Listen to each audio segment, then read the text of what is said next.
Greetings everyone, I am the goddess known as Jackie Gates.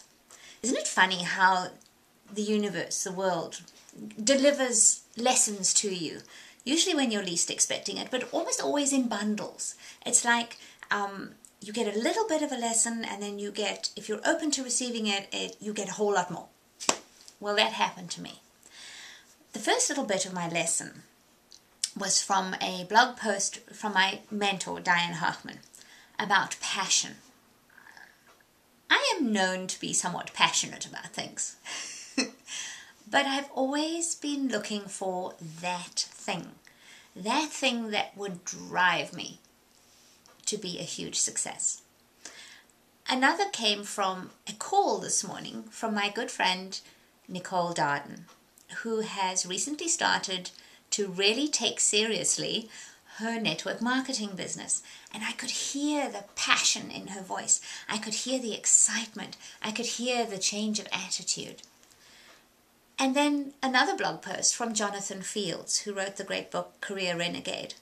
And he showcases a guy who plays the most amazing guitar and talks again about the passion. It's the passion for what you're doing that gives you the drive and the determination and the endurance and the sheer get up again when you fall over type mentality that makes a success. And you know, it's really easy to spot. You can see it. You can see it in people that you talk to. You can hear it in their voices. You can even see it on Facebook.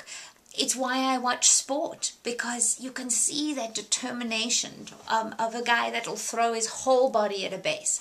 You can see it when a guy will jump to reach a football, or will throw himself and slide across the clay at Roland Garros just to make a shot. That's passion. And that is what makes life worth living. But so often we live tepid lives. We live lukewarm lives. And we don't allow ourselves the sheer passion and joy that following that passion can bring to life. I used to find it in the theatre. When I was on stage, the world was my oyster. I lived for rehearsals. I lived for that moment, that terror, that adrenaline as the curtain opened and I was ready to sing, and my musical director would raise his baton and indicate that I was ready to sing. And for those moments where you stand on stage and people are leaping to their feet and thanking you for taking you with them on your dream. I've been looking for that for a long time. I'm looking for a version of that. So how do you find it? How do you find this passion? And what's really interesting about what I've been discovering over the past couple of days, it's been like a flower unfolding. There's been all these layers. Is that you can't ask someone else. You can't go to your mentor and say, how do I find my passion? You can't go to anything really, because it's inside. And unless you become self-referring, you will never be true to yourself. Yes, you can have guidance. That's what mentors and coaches and good friends are for. That's the beauty of it, is that you can listen to what they did and how they found their passion and what their passion is, and run it through your own internal filters and see if it works. But at the end of the day, you have to go within. And the other revelation that I found was that we don't give ourselves time. You know, in the old days, when kids were allowed to be kids, it was the way I grew up. I spent hours walking barefoot along the shores of South Africa with a dog and a stick for snakes, just pottering around, just singing to myself. I used to sing all the time. My brothers, on the other hand, would build forts and and make highways out of clay and stuff. A lot of engineering, and both of them are in engineering technical type fields. We don't give ourselves or our children time to do that anymore. We live over-scheduled lives. I read another interesting blog post. There's been a lot recently. And he's talking about giving ourselves time to discover what we're interested in. You have to start scheduling less to be able to do more.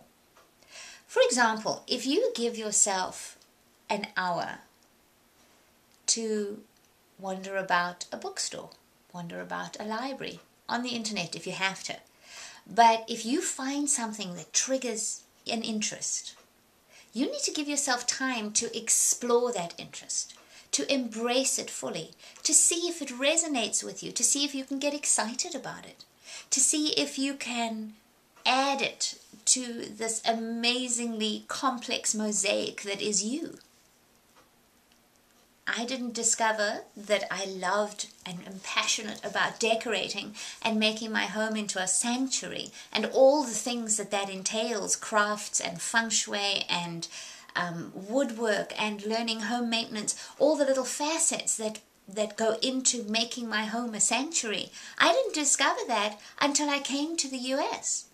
And all of a sudden, we had nothing. We had 8 suitcases of clothing and a bare bones apartment. And suddenly I was able to choose. I was able to look at something and say, would I like to have you as part of my life? Do I like that style? I don't have to make do anymore. I don't have to compromise because it's a hand-me-down. I can choose. And so I discovered a whole style of decorating that I didn't know that I was capable of creating. How much do you not know that you're capable of creating? We are infinite beings. We are infinitely creative. If we just allow ourselves the time to look for and follow and embrace those passions.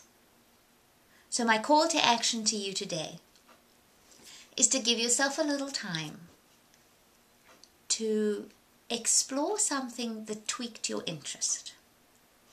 Who knows where it might lead to? Jonathan Fields went from being like a hedge fund, huge investor guru type person on Wall Street to being a yogi and a traveling entrepreneur, a blogger of note. The world is such a buffet. Oh, there we go. That is the perfect quote to end this. It's from my favorite show. It's Mame. It comes from the book Auntie Mame, and Angela Lansbury played Mame in the movie. And her quote is, "Life is a banquet, and most poor suckers are starving to death." Don't let one of those suckers be you. I love you all. Have a goddess-worthy day.